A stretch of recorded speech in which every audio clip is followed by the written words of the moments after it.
here!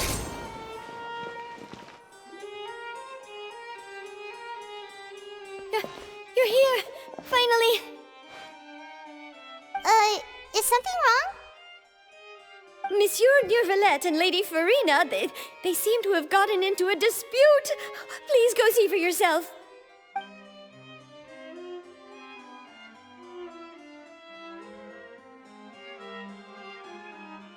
Like I said, I've already explained everything. And yet the problem has not been properly solved. There is little space for excuses between us. It is not my intention to offend you, but please, tell me where you stand. You are the Hydro Archon Focalor, are you not? Look at this. This is a list of the victims from the recent Poisson incident.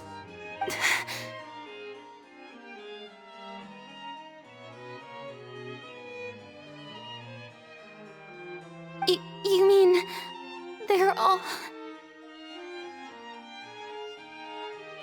We did not arrive in time to avert this disaster, and I will not have it happen again.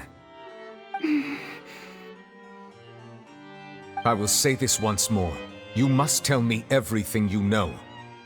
Yesterday, I found 3 stone slates in some ancient ruins near Poisson. Do you know anything about those?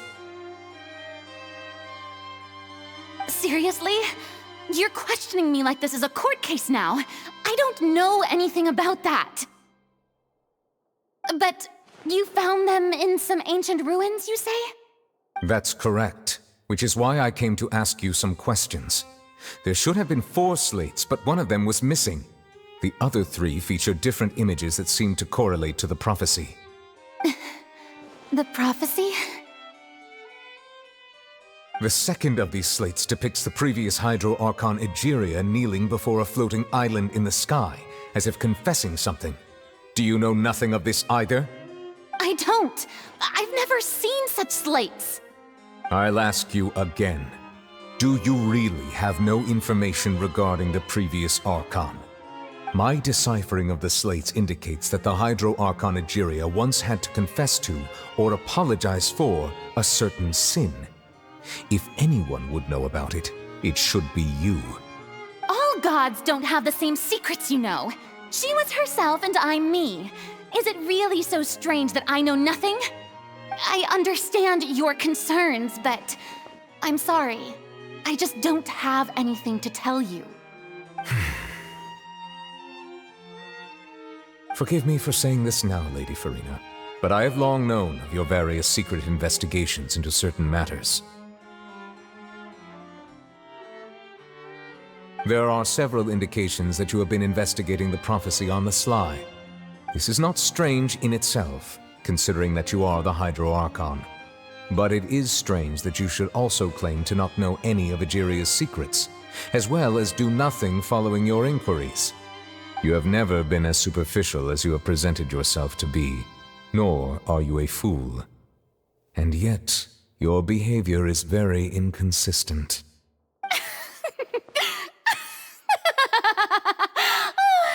So you've been watching me all this time, have you?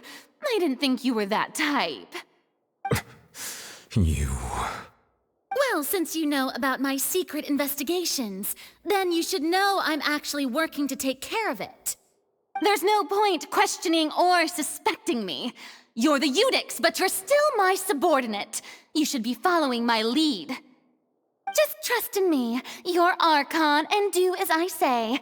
Never mind whether you can truly convince yourself to or not. It'll all turn out fine. That's all I have to say. We do not discuss this matter again. Oh, the opera's about to start. Toodles!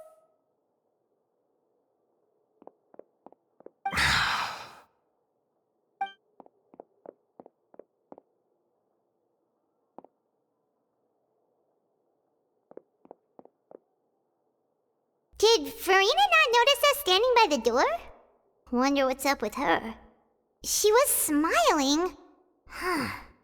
She didn't seem in the mood to care if we were listening in or not.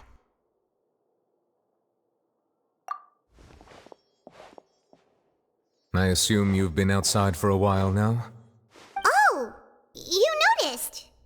Sometimes Farina didn't even realize we were here. She was in a great panic, though I cannot discern the reason. Our discussion reached impasses time and again, a state of affairs that we cannot allow to continue. Still, I do not understand. Dialogue is the basis for understanding, so why did she keep refusing to engage? Everyone in her inner circle has noticed that she is hiding some secret. The issue is her attitude.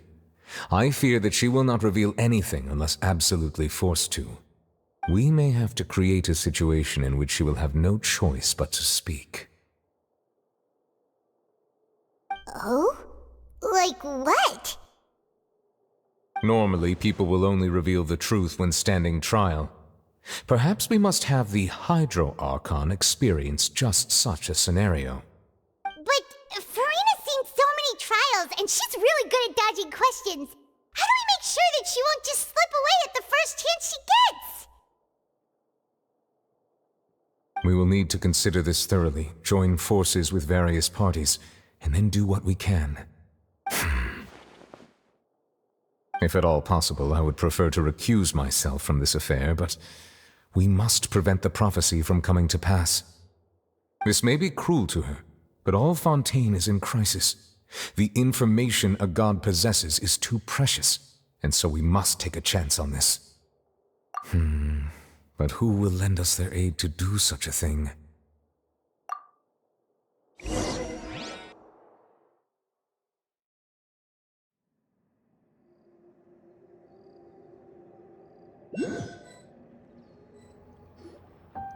Well, that's everyone, huh?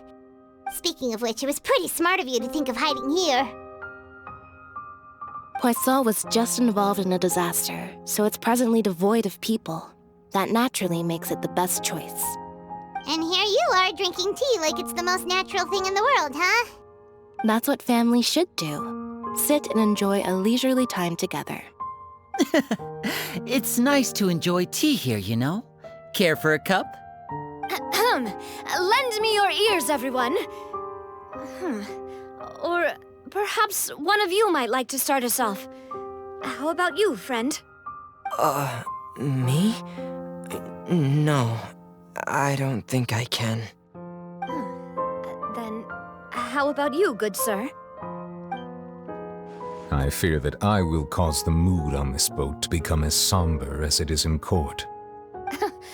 Well then, I guess we're lucky we've got a local like me to organize things. Wonderful, the spotlight at last. I guess I'll be facilitating things from here. That was a little long-winded, don't you think? Oh, you might be right. Anyway, to cut to the chase, our friend here, the Traveler, has brought us together to discuss something. As for what that is, well, let's start by saying that we'll be pooling our efforts together to create a series of traps. Oh, how intriguing. Well, it's just an expression, really. One that I just learned from Chlorand, and used on the spot. So, let's invite her to explain in detail. A round of applause, please.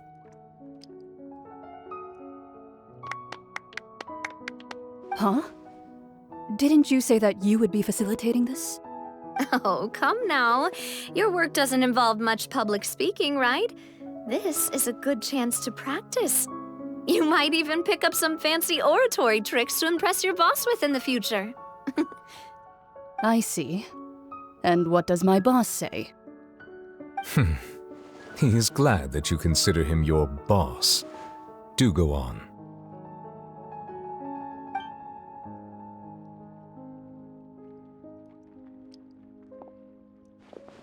In that case, do any of you have experience hunting?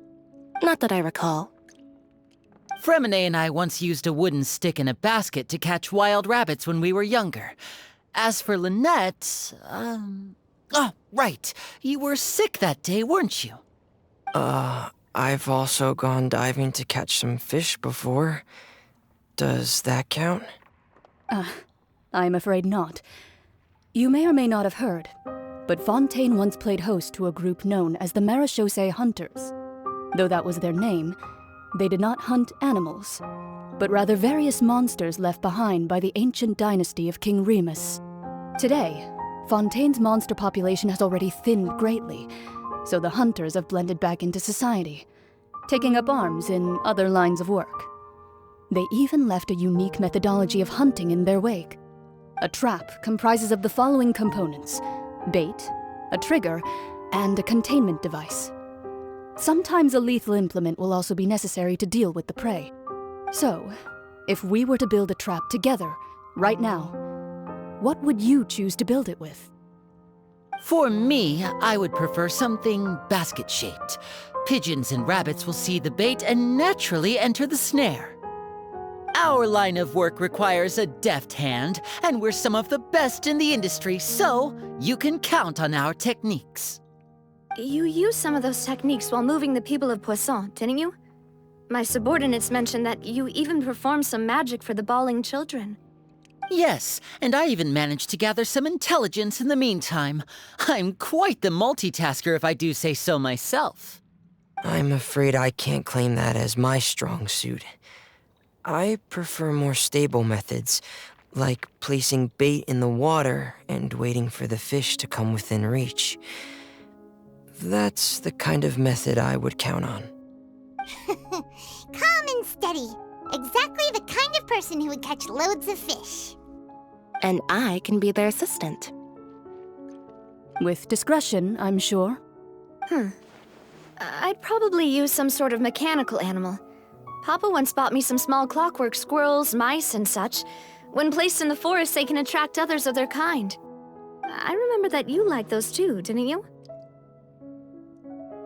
I did. And that would be a good way to go about it. If they're realistic enough, animals of the same kind will follow them all the way to the trap. What about you, Monsieur Neuvillette? I fear I do not have any related experience. That makes sense. You usually solve problems directly, without the use of any such tricks. But I do have one more question for you, Monsieur. If we were to create a trap now, how would you design it? I would like for it to be effective, but bring no harm to the prey. A more gentle trap would be ideal. Kind, as always. However, our intention doesn't necessarily change the containment device and the type of implement we need. If we wanted to kill the prey in one strike, we would need a powerful implement. However, that also goes for prey that must be captured and safely contained. Wait, why's that? Only a hunter who's a true expert at subduing their prey can snare it without harming it. The line that divides life and death is often exceedingly thin. So, are we going hunting together? We hadn't thought of seeing ourselves as hunters. It kinda works, but maybe it's still not the best metaphor. If our means of capturing and dealing with our prey is to put them on trial, then the hunting metaphor is actually quite accurate. But we shall require much more courage than any hunter to judge a god, a being whose seat is an exalted throne. Oh, so that's what's going on. Sounds very interesting.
It's been a tough few days, hasn't it?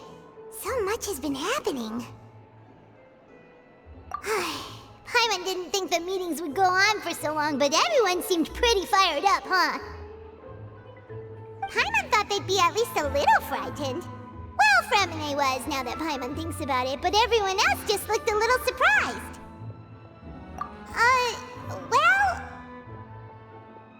It's hard to say. Paimon doesn't have any experience with this sort of thing. But with you around, Paimon sure will do great.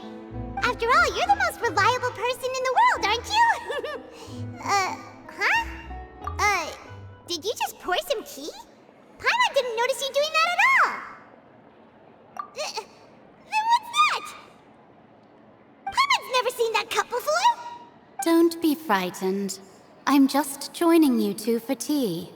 I merely refrained from saying anything till now. Who's that voice? But there's no one here. Ah, have you forgotten me already? Wait, you are familiar. You're the voice we heard from the sky in Sumeru.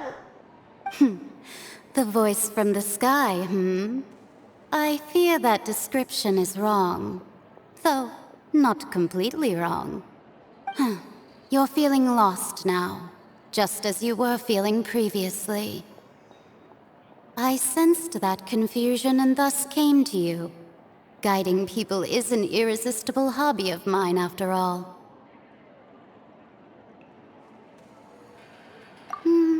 Consider me a passerby, just accepting a commission from my friend's disciple on a whim.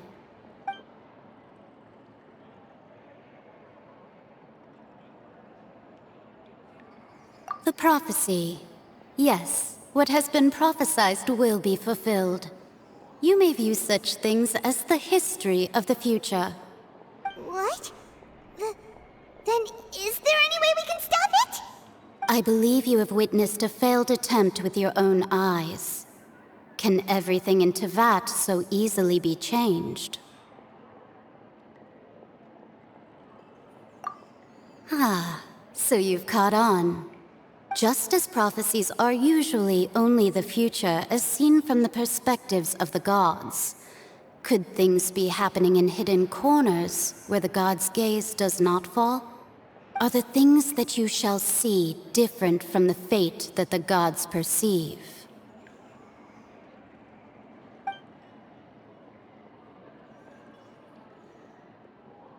What is she talking about? It all sounds really impressive and important and stuff, but it also sounds kind of scary.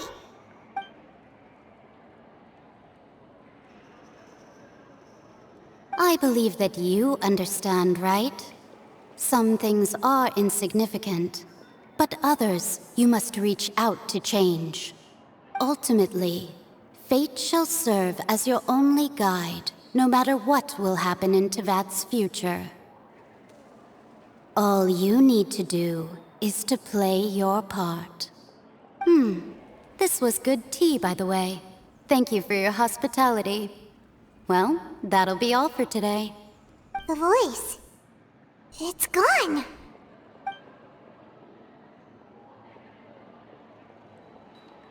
What?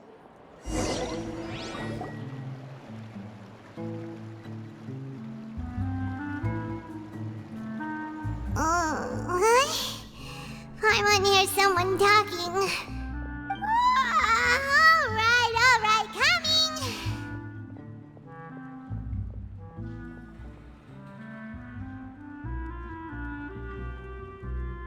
Hey, it's you who's getting lazy, okay? Well, I see I've walked in on some lively banter. Luna! Fine, just fine. I went to take part in that Steambird panel. It turned out to be more interesting than I expected. not all Fontainians are pessimistic about this. One journalist mentioned that sitting around and waiting for the end to come would be wrong, and that they should make their own rescue preparations. I agreed, so we had a brief chat with her. Did she have pink hair by any chance? Why, yes! It was Charlotte. You remember her, right? That daredevil journalist? I'm in full support of her view. Prophecies are very important, but how can people allow their lives to be commandeered by just a few words? That's right! Paimon's glad to hear something sensible for once. Ah, yes. About what we had discussed before. I did try, but I'm afraid I couldn't reach the old hag. I'll try again tonight, but I wouldn't get your hopes up. Huh?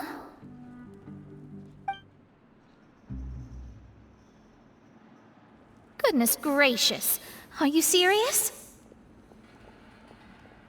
She said that even the god's gaze has blind spots. Pretty bold if you ask Paimon. Most people would believe the gods to be all-knowing, right? The Hexen Circle members are certainly anything but ordinary. As for the mage named N, the old hag has mentioned her a few times. She said that N's sense of direction is incredible, and that she loves guiding those who are lost. But I've never met her, and if she were still alive, she'd be... well, suffice it to say that the hag's at least a few hundred now, and N's been around for longer than that. Whoa. The Hexen Circle sounds like a scary group. But they must really stay in shape to live so long. Their abilities alone are pretty terrifying. If she came to see you personally, then the problem you're facing must truly be of great importance. Well, it's not like Paimon could understand anything she said.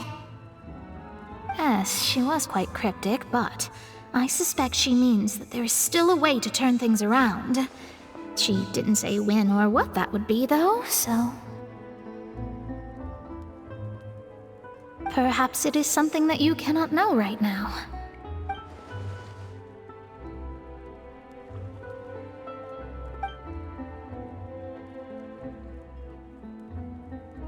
Traveler, Paimon, are you two all right?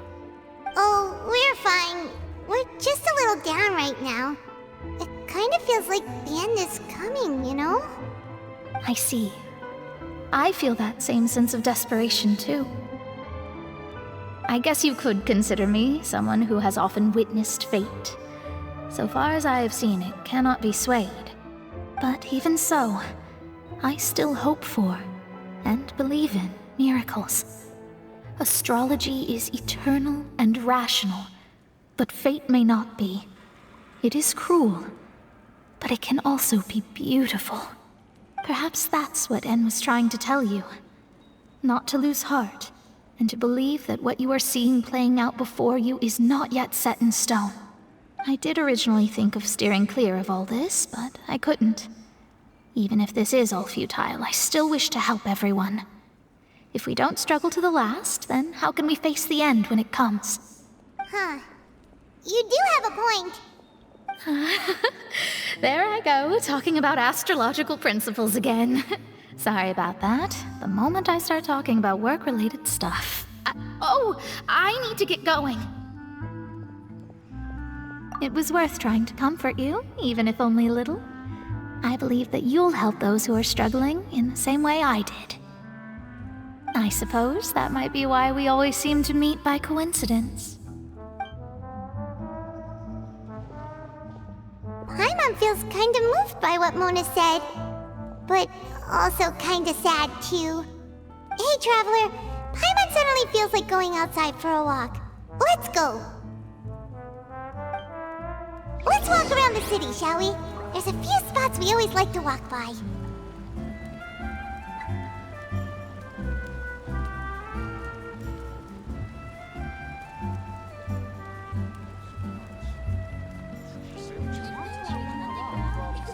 Entering standby mode. I hope nobody disturbs me.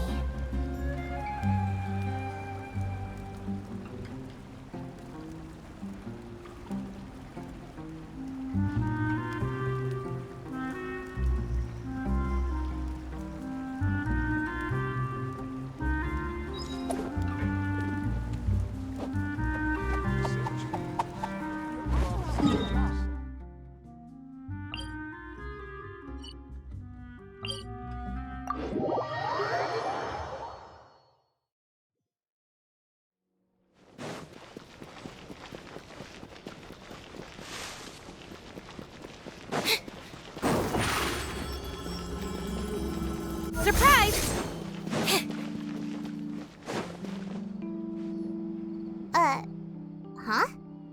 Our names are written in this newspaper. What's going on?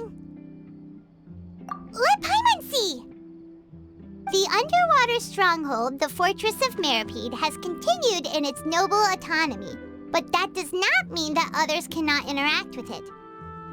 My recent attempts to enter the fortress bore little fruit. Huh.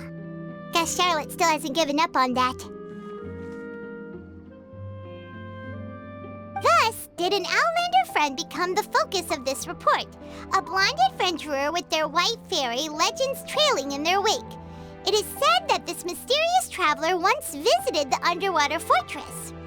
So while the fortress's interior remains a mystery behind closed doors, do not fear, for the tales of the traveler contain surprises in spades. Journalist Charlotte's biggest scoop yet, the Traveler's Trail, World Walker. Huh. Charlotte took so many awesome photos of us and we never even noticed her.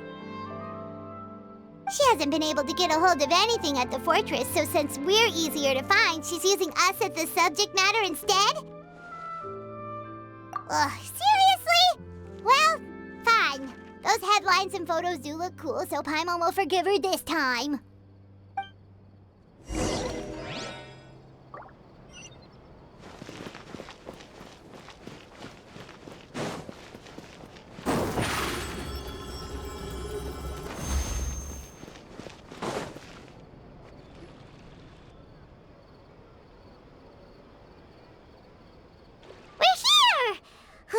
Paimon's hungry. Should we go in and get something to eat?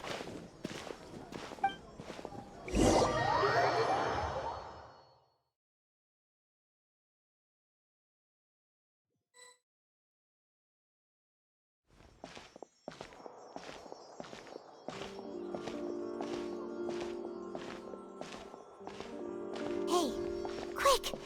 Look! That's the limited edition, only 16 slices a day cake! It was so delicious the last time we tried it! Despite the tense situation we were in, let's give it another go! I'm sure it'll be great! 1 slice of cake, please. Someone showed up after all! Oh, wait, you're the one from the Palais Mermonia. Oh, are you here to buy cake too? It seems Monsieur Nervalette was right. You really can eat. Wait, did he really say something like that? That's right. Even he has his own preferences when it comes to food. As for me, I love the cake and coffee here. Do you come here often? Usually every day. Every day? It's part of my daily schedule, apart from work. I shall have my cake and coffee. Then what if someone told you one day that this place would be closing soon, and you wouldn't get to eat cake here anymore? What would you think? But why would it close? Well, Paimon doesn't know either, but maybe the waters will rise tomorrow. You know, like in the prophecy. Oh, the prophecy. To be honest, I haven't paid much attention to that. No, still, even if there'd be no more cake tomorrow, that wouldn't keep me from having some today. No, it's the same for eating in general. You might not be able to eat tomorrow, but if you can do so today, then you should carry on. That's what people call living, you know. Huh. Don't be sad. Excuse me, could I have 2 more slices of cake to go? These 2 slices are for you. Sijuin said that this kind of expression you're making is what humans call being sad. Oh, you know Sijuin? I sure do. She was born before me, and she sometimes comes to the surface to teach us things about humans. She said that humans are creatures that are saddened easily, yes, and you can only lift their spirits by feeding them delicious food. So please try the cakes here. I've got something else to do, so I'll be going now. You two try to stay in a good mood after eating, all right? Bye.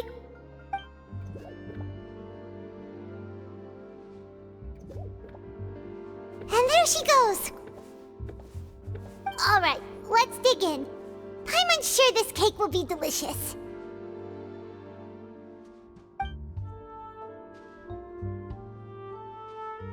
It's more delicious than last time!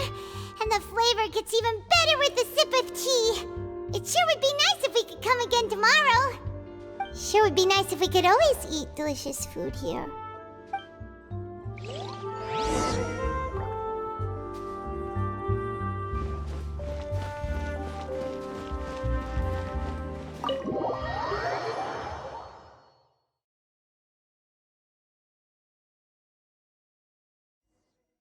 Oh, we're near the Steambird office. Let's go look for Charlotte and have a chat.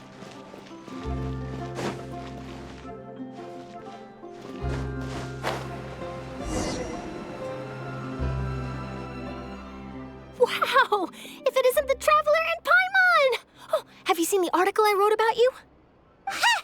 You've got some nerve! You just used us to make some quick mora! Oh, you needn't worry about that. I heard that you were in Poisson some time back, so I sent you a letter to discuss just that. It appears you didn't receive it, though. It's all right, though. I've set aside the amount intended for you. I've even set the table with some food. Really? Oh, you're the best! You're almost a little too easy to win over, Paimon. If I were a journalist with ulterior motives, you'd be in trouble now, you know. Oh, Paimon knows you're not like that. Still, what brings you here all of a sudden? Were you looking for me? When Mona mentioned you, we thought of coming to see you at work. I see. It seems you've already bumped into Mona here in Fontaine.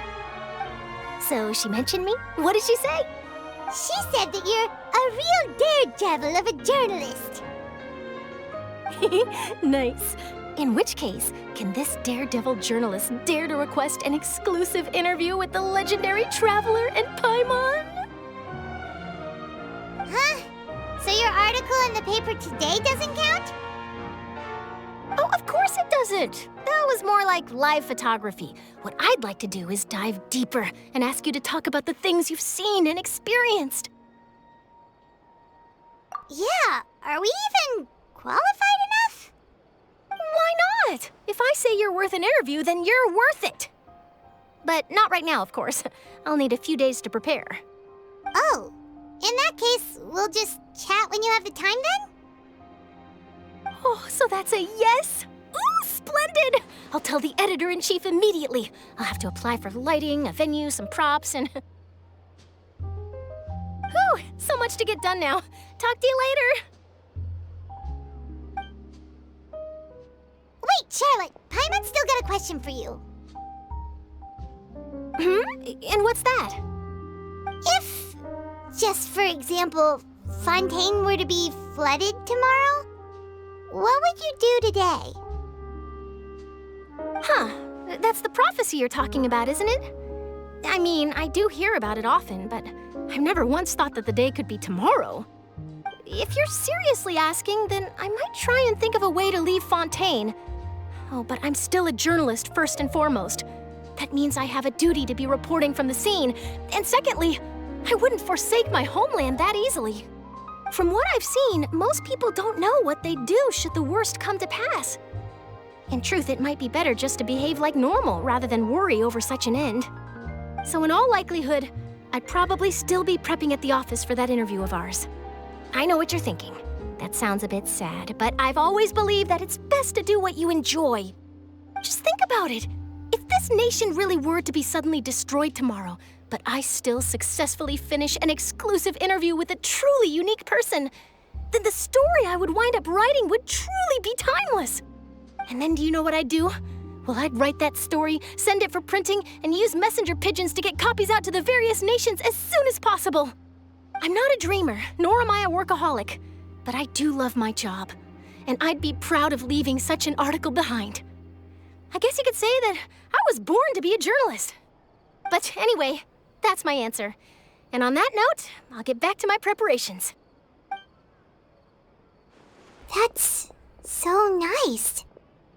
All of a sudden, Paimon actually kinda envies her. Anyway, let's go and take a look at the sea, shall we?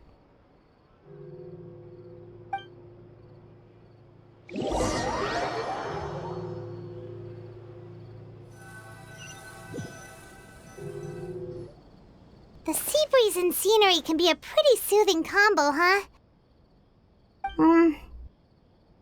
Paimon's been thinking. If it wasn't Fontaine, but all of Tevat that would be destroyed tomorrow, where would we go and what would we do? No, Paimon should ask, if you could choose, what would you like to do?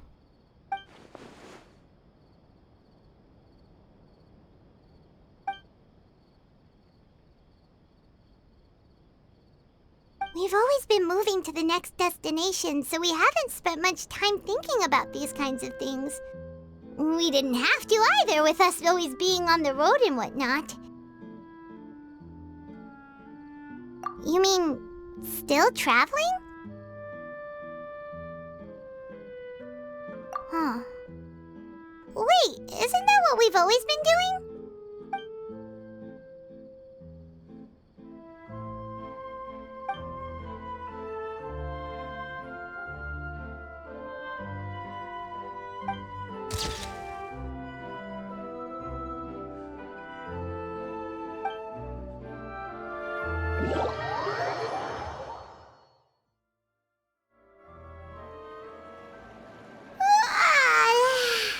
Feels like you'll grow mold if you stay here long enough. But it's still better than the Fortress of Meropide, that's for sure. It's not only damp there, but salty too. Ah, so the two of you are still here. Wonderful. Oh, you're from the Palais Mermonia, aren't you? Yes, I'm Isadora. Monsieur Nervillat sent me to look for you two before. I heard that afterward you went to the Fortress of Meropide. Not at all. I'm well aware that you're friends of his. Actually, I'm here to pass along a message from him. Yes, inside the Opera House. The Maréchaussée Phantom has declared the incident a small-scale riot. A riot? Well, that said, I don't personally think it was that serious. Lady Farina was watching a performance at the Opera House, and while she was resting during an intermission, some other audience members suddenly started harassing her, loudly accusing her of doing nothing about the prophecy crisis. And before she could respond, others started to join in. The crowd continued to grow, and protests against the Hydro Archon started to break out. So people have started to put the blame on Farina. Guess they finally found an outlet for the pressure they've been under due to the prophecy. I agree. People will naturally rely on gods, as is customary. But the moment people feel threatened, gods are also the first to be blamed. So what happened after that? Is Farina okay? Seeing that the situation was spiraling out of control and that further argument was pointless, she claimed that she'd gotten tired of this and left in a hurry. The Maréchaussée Phantom had their hands full maintaining order and did not catch where Lady Farina had gone. Only when things had stabilized did we realize that she had gone missing. So, you mean she's still missing? That's right. The Maréchaussée has dispatched many people to search for her, but we don't have any leads yet. That said, I don't think there's much to worry about. She is a god after all. Even if she were to fall into the hands of rioters, what could ordinary people do to her? Good. Monsieur Nervillat sent me to tell you about the situation, but he didn't say anything else. Don't worry, this is more than enough to go on. Thanks for keeping us informed. Ah, is that so? Well, all right then. In that case, you two take care. I'll be heading back to the Palais now.